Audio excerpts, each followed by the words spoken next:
Salut, c'est Cyril, j'espère que vous allez bien. On se retrouve aujourd'hui pour parler d'un livre de Marianne Chaillan. Ce livre s'appelle Écrire sa vie. C'est un livre qui est sorti en septembre 2024.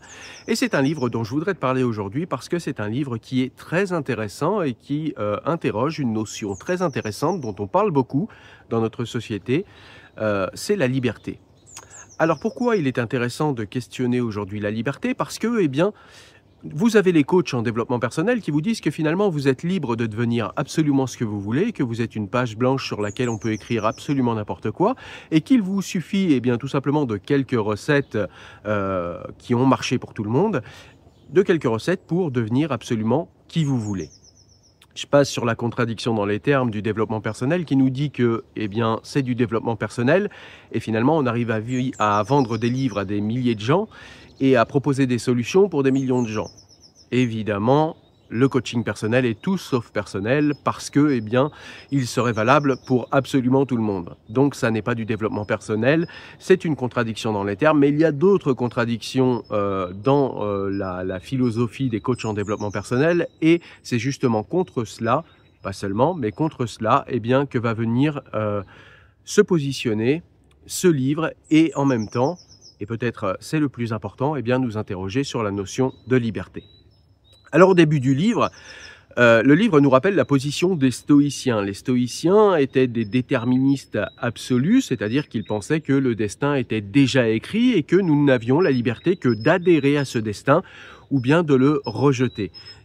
Dans tous les cas, nous étions attirés vers ce destin, mais si nous rejetions notre destin, eh bien nous y étions attirés de force dans la douleur, alors que si nous adhérions à ce destin et que nous consentions à ce destin, eh bien nous pouvions suivre ce destin d'une manière apaisée et calme et profiter du voyage en toute sérénité.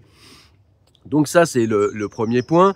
Évidemment, elle nous parle, l'auteur de Jean-Paul Sartre, de sa manière d'envisager la liberté, qui est une liberté totale en réalité, une liberté presque culpabilisante, en ce sens que, eh bien, pour Sartre, nous pouvons devenir absolument ce que nous voulons. Pour le coup, il est d'accord avec les coachs en développement personnel, nous sommes une page blanche sur laquelle nous pouvons écrire absolument ce que nous voulons et finalement, en fait, il n'y a pas de définition pour tel ou tel être humain, il n'y a pas de définition pour la condition humaine, nous sommes absolument ce que nous faisons. Et il s'agit eh bien, tout simplement de nous autodéfinir par nos pensées, mais surtout par nos actions, parce que nous sommes ce que nous faisons.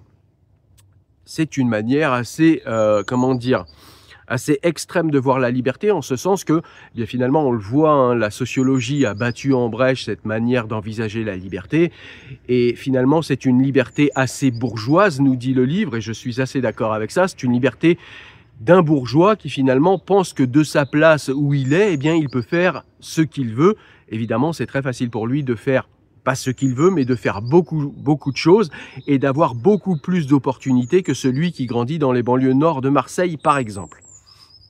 Ensuite, l'auteur nous parle d'une autre notion de liberté qui est celle des religieux. Les religieux, pour eux, eh bien, il y a un destin, il y a un déterminisme absolu et du coup, eh bien, nous sommes déterminés par ce destin, nous pouvons faire ce que nous voulons. De toute façon, tout a déjà été écrit à l'avance et nous allons vers un destin qui était déjà prédéfini et qui était déterminé de manière absolue, nous n'avons aucun choix. Ensuite, elle nous parle de la manière dont Descartes voit la liberté. Pour Descartes, la liberté, elle existe véritablement. Descartes admet quand même les déterminismes, c'est-à-dire que pour Descartes, effectivement, nous sommes le fruit de notre environnement, de notre éducation, nous sommes le fruit, en fait, du monde qui nous entoure, mais quand même pour Descartes, il y a une volonté qui serait totalement déliée de tous ces déterminismes auxquels nous sommes soumis, et qui nous permettrait comme ça, eh bien, de choisir ceci ou cela d'une manière absolument indéterminée, d'une manière qui serait absolument libre et qui n'aurait rien à voir en réalité avec notre environnement. Et cette notion de la liberté et de la volonté est intéressante parce que, eh bien, finalement, Descartes, lui, nous dit, eh bien, finalement, nous sommes le fruit de nos déterminismes, mais en même temps, nous avons la liberté parce que nous sommes aussi nous sommes aussi les fruits de nos choix. Et comme nous faisons des choix libres, comme nous avons une volonté libre, eh bien quand nous choisissons ceci plutôt que cela, eh bien finalement, nous sommes responsables de ces choix et ce choix nous permet une grande liberté. Sauf que ce choix, finalement, cette volonté dont nous parle Descartes, eh bien finalement, elle postule du fait que la volonté serait en nous, dans l'être humain, comme un empire dans un empire. C'est-à-dire qu'en réalité, pour Descartes, eh bien, la volonté serait un empire détaché de l'empire dans lequel il est, ce qui est véritablement impossible. Et c'est ce que va nous montrer finalement l'auteur en nous parlant ensuite de Spinoza. D'ailleurs, il y a presque les 3/4 du livre qui nous parle de liberté et qui ne parle pas de Spinoza. Et vous qui me suivez sur la chaîne depuis très longtemps, vous le savez, moi j'aime beaucoup Spinoza, j'ai beaucoup lu Spinoza et je me demandais comment on pouvait parler de liberté sans parler de Spinoza. Et bien finalement l'auteur en parle à la fin et elle nous explique que Spinoza, lui, a une notion de la liberté qui est différente de tous ces gens et qui est peut-être la notion la plus proche de la réalité. Et c'est ce que je pense aussi comme l'auteur d'ailleurs. Comment voit Spinoza la liberté ? Eh bien pour Spinoza, en fait, il faut détacher l'opposition qu'il y a entre ceux qui sont les partisans d'un déterminisme absolu, donc les religieux, les stoïciens, qui nous disent, écoutez, tout est écrit d'avance, tout est prédéterminé, vous n'avez absolument rien à faire. Alors comme les stoïciens, vous pouvez accepter ce déterminisme et le vivre mieux que ceux qui ne l'acceptent pas.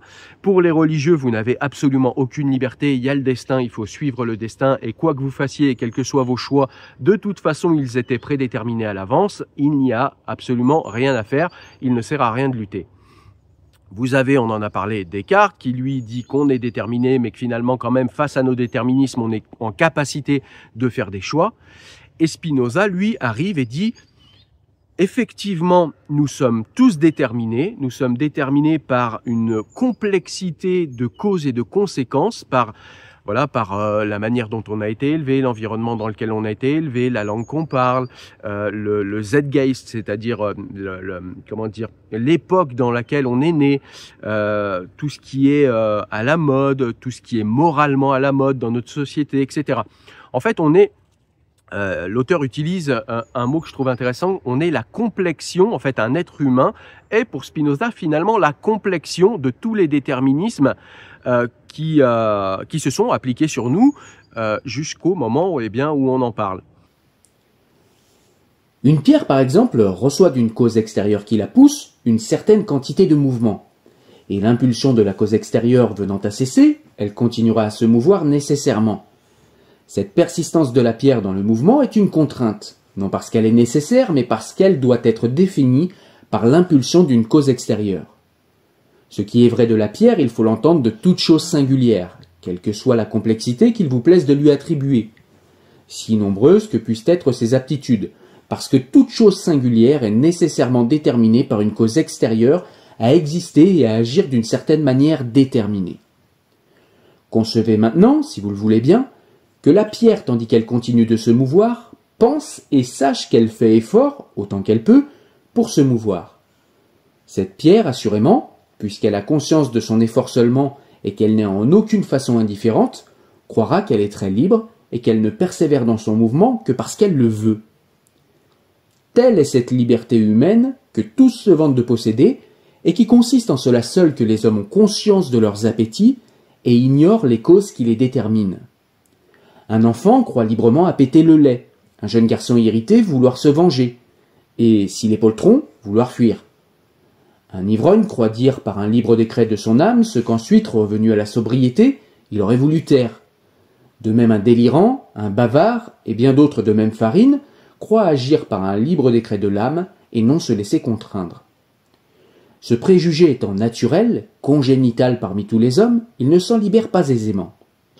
Bien qu'en effet l'expérience enseigne plus que suffisamment que, s'il est une chose dont les hommes soient peu capables, c'est de régler leurs appétits et, bien qu'ils constatent que, partagés entre deux affections contraires, souvent ils voient le meilleur et font le pire. Ils croient cependant qu'ils sont libres, et cela parce qu'il y a certaines choses, n'excitant en eux qu'un appétit léger, aisément maîtrisées par le souvenir fréquemment rappelé de quelques autres choses. Spinoza, lui, interroge la liberté et interroge notre capacité d'être libre autrement. Il dit par exemple, alors déjà il détache en fait cette opposition qu'il y a entre les partisans d'un déterminisme absolu et ceux qui sont partisans d'une volonté qui pourrait choisir comme elle veut, et il nous dit en réalité, eh bien c'est ni l'un ni l'autre. Nous sommes une complexion de causes et de conséquences, et nous n'avons finalement pas beaucoup de choix dans notre vie, mais nous avons quand même la possibilité de choisir en comprenant les conséquences par les causes. Et il nous dit, ceux qui pensent comme Descartes par exemple, être libres parce qu'ils savent ce qu'ils veulent et parce qu'ils sont conscients de ce qu'ils veulent, eh bien sont dans une illusion, parce qu'en réalité, s'ils savent ce qu'ils veulent, ils ne savent pas pourquoi ils veulent ce qu'ils veulent. Ils ne savent pas pourquoi ils ont choisi ce qu'ils ont choisi. Ils ne savent pas pourquoi ils font ce qu'ils font. Ils savent qu'ils font, ils savent qu'ils veulent, ils savent qu'ils ont fait ce choix. Et à cause du fait qu'ils savent qu'ils ont fait ce choix, qu'ils savent qu'ils veulent, qu'ils savent ce qu'ils veulent, eh bien ils pensent qu'ils sont libres. Spinoza dit non, ils ne sont pas libres, parce qu'ils ne savent pas pourquoi ils veulent ce qu'ils veulent. Quel déterminisme les a poussés à avoir tel ou tel goût, à avoir telle ou telle envie, à avoir telle ou telle notion morale dans la tête qui va finalement influencer nos choix, influencer nos désirs, influencer nos goûts, influencer notre capacité à choisir. Et Spinoza nous dit que, eh bien finalement, nous avons très très peu de liberté, nous sommes quand même soumis à beaucoup de déterminisme, mais il y a quand même chez Spinoza une possibilité de liberté. Cette possibilité de liberté, elle vient du conatus, c'est-à-dire de la force de vie que nous pouvons déployer chez Spinoza. Et la liberté vient aussi de nos déterminismes internes, c'est-à-dire de nos passions, de la manière dont nous appréhendons ce qui nous arrive. Donc c'est un petit peu comme les stoïciens. Nous avons quand même la liberté d'appréhender ce qui nous arrive comme nous le souhaitons. C'est-à-dire que nous pouvons appréhender un malheur comme quelque chose qui finalement va nous donner une leçon, comme quelque chose de positif qui finalement va nous aider, mais nous avons aussi la possibilité d'appréhender cela comme un drame absolu et du coup faire une dépression par exemple. Alors on ne choisit pas de faire une dépression, c'est pas ce que je dis, mais ce que je veux dire c'est qu'on peut choisir en partie au moins tout simplement d'appréhender un fait, d'appréhender un drame, d'appréhender ce qu'il nous arrive dans notre vie d'une manière positive ou négative, d'une manière productive ou non productive. C'est quelque chose qui est un choix compliqué, un choix complexe, un choix qui dépend aussi d'autres déterminismes, mais c'est un choix qu'il est possible de faire chez Spinoza. Et chez Spinoza, nous pouvons surtout récupérer de la liberté en comprenant ce qu'il nous arrive, en comprenant nos déterminismes, en comprenant tout simplement les conséquences par les causes. Et c'est ainsi que nous allons pouvoir influencer les conséquences en comprenant les causes. Nous allons pouvoir les influencer en changeant les causes, et du coup on changera les conséquences, ou en changeant notre posture, notre façon d'agir, notre façon de réagir face à telle ou telle cause pour pouvoir engendrer des conséquences différentes. Ce qui veut dire que finalement, chez Spinoza, nous avons très très peu de liberté. Nous sommes très très déterminés. Mais en même temps, nous avons quand même une possibilité de liberté. Et cette possibilité de liberté vient de la connaissance du monde qui nous entoure, de la connaissance des conséquences par les causes. C'est-à-dire en connaissant un maximum de nos déterminismes, nous avons la possibilité non pas de choisir comme le pensait Descartes, d'une manière complètement décorrélée de nos déterminismes, mais nous avons la possibilité d'influencer nos déterminismes et d'influencer ce que nous allons faire et la manière dont nous allons réagir à nos déterminismes. Alors il y a beaucoup de gens qui vont dire, et c'est ce à quoi répond le livre, il y a beaucoup de gens qui vont dire « Non mais attends, regarde quand même, on voit que des gens s'en sortent par la force de la volonté dans certaines situations ou dans certains quartiers difficiles. » Dans le livre, l'auteur prend l'exemple de Zinedine Zidane où on nous dit « Voilà, on le voit bien, Zinedine Zidane a été soumis au même déterminisme que ceux qui vivaient dans les banlieues marseillaises avec lui, et pourtant lui s'en est sorti, pas les autres. Peut-être que lui, il a eu plus de volonté, il s'est un peu plus battu. C'est un petit peu ce que nous diraient des néolibéraux. Ils nous diraient, écoutez, il y a quand même des gens qui s'en sortent, et s'ils s'en sortent, c'est parce qu'ils ont plus de volonté, parce qu'ils se battent, et si c'est possible pour lui, alors ça veut dire que c'est possible pour absolument tout le monde.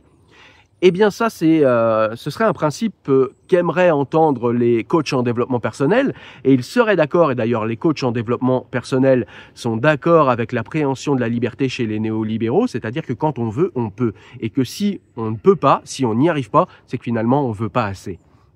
Et là encore, le livre est intéressant parce qu'il nous dit que, comme je vous l'ai dit, nous sommes une complexion. Nous sommes une complexion, en fait, de tout un tas de déterminismes dans nos vies.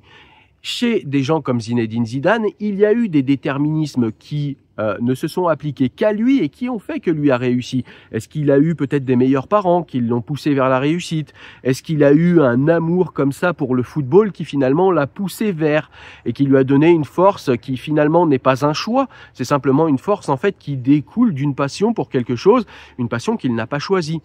Et en fait, ce qu'on prend pour de la liberté, c'est tout simplement l'ignorance en fait de cette complexion de déterminismes qui font notre vie et qui font que finalement on va choisir ceci plutôt que cela, on va plus réussir qu'un autre. Et finalement tout cela en fait, c'est ce que nous dit le livre et je suis assez d'accord avec cela, c'est que finalement ce que nous sommes, ce que nous devenons et la manière dont nous réussissons ou pas, ça n'est pas un choix, ça n'est pas une affaire de volonté. C'est une affaire de déterminisme dont nos choix, la petite partie de choix qui nous incombe et dont nous parle Spinoza est un élément, mais c'est un tout petit élément parmi une complexion de déterminismes auxquels nous sommes soumis et qui vont finalement faire notre vie. Et c'est là que je trouve ce livre extrêmement intéressant parce que au niveau de la liberté, eh bien déjà, il nous rappelle ce qu'est la liberté pour Spinoza, et encore une fois, pour moi, eh bien c'est la meilleure façon d'appréhender la liberté, et c'est surtout la vraie façon d'appréhender la liberté. Chez Spinoza, la liberté est très très fine, la possibilité de liberté est très très fine, mais c'est une véritable liberté, et c'est en cela qu'elle est intéressante. Et c'est cela que nous rappelle ce livre, et c'est ce que j'ai beaucoup aimé dans ce livre. En plus, ce livre est très didactique, il est vraiment accessible à absolument tout le monde, même si vous n'avez pas de notion en philosophie, eh bien c'est sans problème, vous pouvez prendre ce livre et le lire. Tout est expliqué d'une manière extrêmement simple, sans être trop simplificatrice. Donc c'est vraiment un livre intéressant.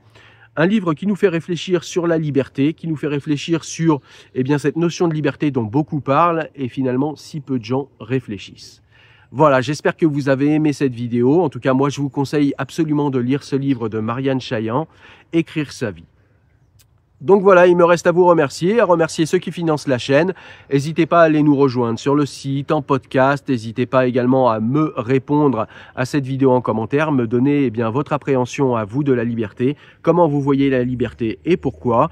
N'hésitez pas également tout simplement à aller sur mon Tipeee, à nous aider, à aider finalement l'équipe qui travaille avec moi sur cette chaîne au niveau financier parce que c'est notre moyen d'avancer de manière autonome. Voilà, je vous dis à très bientôt, portez-vous bien, ciao.